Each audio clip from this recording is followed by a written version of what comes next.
Hello friends. आज मैं आपको इनकम टैक्स के सेक्शन 54 के बारे में बताना चाहूँगी। ये सेक्शन है कैपिटल गेन का।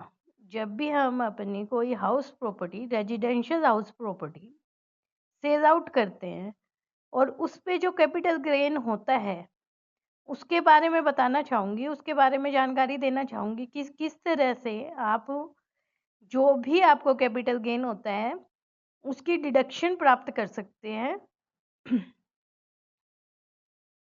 सेक्शन 54 हमें बताता है कि जब हम कोई भी अपनी रेजिडेंशियल हाउस प्रॉपर्टी को सेल आउट करते हैं तो उसके ऊपर मान लीजिए जैसे आपने 2020 में ली कोई प्रॉपर्टी 10 लाख की थी, अब 25 में आपने सेल आउट की तो 25 लाख की हो गई। तो जो बीच का कैपिटल गेन हुआ है आपको, वो कैपिटल गेन आप किस तरह से अपना डिडक्शन प्राप्त कर सकते हैं।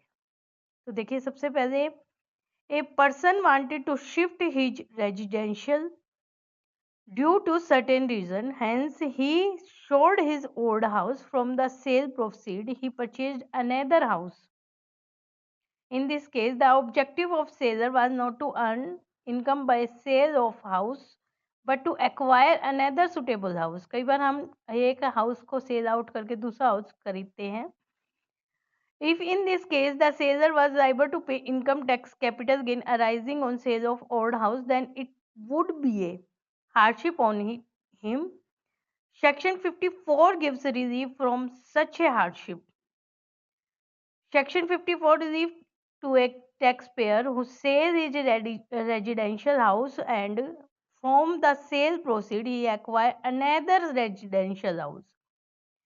प्रोविजन की डिटेल ये है कि बेसिक कंडीशंस, सबसे पहले तो ये 54 जो है सेक्शन, ये सिर्फ इंडिविजुअल और HUF को ही मिलता है, Hindu undivided family. The asset transfer should be a long term assets. Long term assets कौन सी होती है? जिसको हम 24 मंथ्स होल्ड करते हैं within a period of 1 year before और 2 year after the date of transfer. अगर हमने पुराना हाउस अपना ट्रांसफर किया है, the taxpayer should acquire another residential house or should construct a residential house within a period of 3 years. अगर सिर्फ वो परचेज कर रहा है तो 1 या 2 साल में उसको दे देना चाहिए। अगर वो कंस्ट्रक्ट करता है तो 3 इयर्स के अंदर उसको तैयार कर देना चाहिए। The date of transfer of old house, जो ओल्ड हाउस उसने ट्रांसफर किया है उस डेट से। In case of compulsory acquisition, the period of acquisition or construction will be determined from the date of receipt of compensation.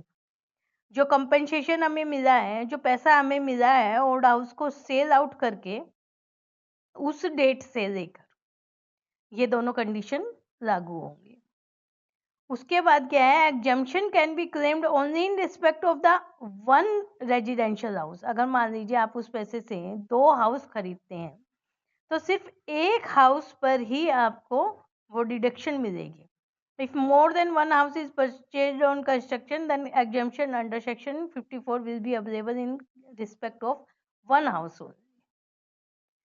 No exemption can be claimed in respect of house purchase outside India. अगर आप India से बाहर कोई purchase कर रहे हैं house की, तो आपको कोई भी डिडक्शन नहीं मिलेगी, कोई भी डिडक्शन आप क्लेम नहीं कर सकेंगे।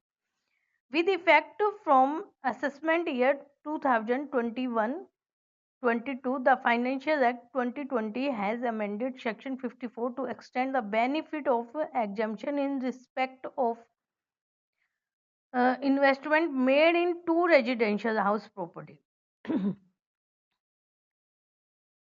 ये जो अमेंडमेंट हुई थी उसमें 2 हाउस को भी एग्जम्पशन मिल जाएगी। The exemption for investment made by way of purchase of or construction in 2 residential house properties shall be available if the amount of long term assets gain does not exceed rupees 2 crore.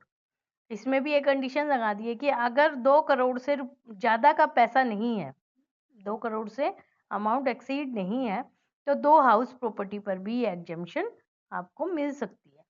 If assessee exercise this option, he shall not be entitled to exercise this option again for the same or any other assessment year। ये option सिर्फ एक बार ही avail कर सकते, दोबारा नहीं कर सकते।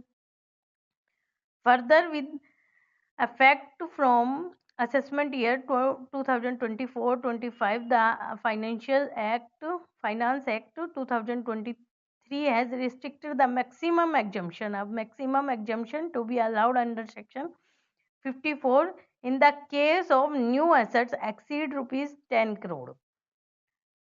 The excess amount shall be ignored for computing the exemption under section 54।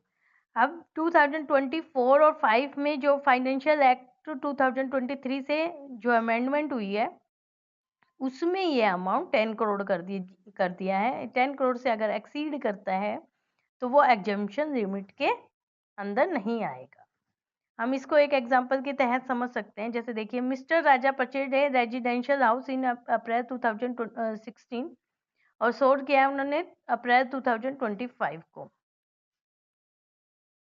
8,40,000। Capital arising on sale house amount 1,00,000 रुपए का था। Can he claim benefit on section 54 purchasing constructing another residential house from the capital gain of rupees 1 lakh.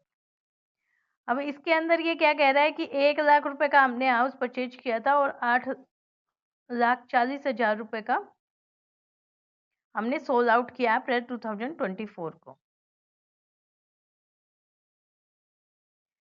Exemption under section 54 can be claimed in respect of capital gains arising on transfer of capital asset being long-term residential house property. The benefit is available only to individual or HUF in the case the condition as provided in section 54 are satisfied and hence Mr. Raja can claim। वो claim कर सकते हैं क्योंकि time limit भी है और वो individual और HUF के लिए ये फैसिलिटी है। इसी तरह देखिए, राज ने अप्रैल 2024 में ये हाउस खरीदा एक और उसको बेचा है अप्रैल 2025 में 8,40,000 रुपए का। Capital gain arising on sale of house property 1,00,000 रुपए कैपिटल गेन हुआ है। Can be claimed on off section 54 bye purchasing construction another residential house from the capital gain of rupees 1 lakh। Explanation क्या कहना है? Under section 54 can be claimed in respect of capital gain arising on transfer of capital asset being long term residential house the period of holding in the case of immovable property being land और building और both is 24 months. सबसे पहली condition ही इसमें नहीं available हो रही क्योंकि 2 साल तक होल्ड करना था। इसमें जो होल्डिंग पीरियड है वो 1 ईयर है। तो इस तरह से जो तीनों कंडीशन मैंने आपको ऊपर बताई कि इंडिविजुअल और HUF 2 साल तक प्रॉपर्टी को होल्ड करना है और उसके बाद 1 और 2 ईयर के अंदर प्रॉपर्टी को परचेज करना है और कंस्ट्रक्ट करना है तो 3 ईयर्स के अंदर। ये मेन जो है हमारी कंडीशंस है, इसके अकॉर्डिंग हम अपनी एग्जम्पशन क्लेम कर सकते हैं 54 के अंदर। Thank you.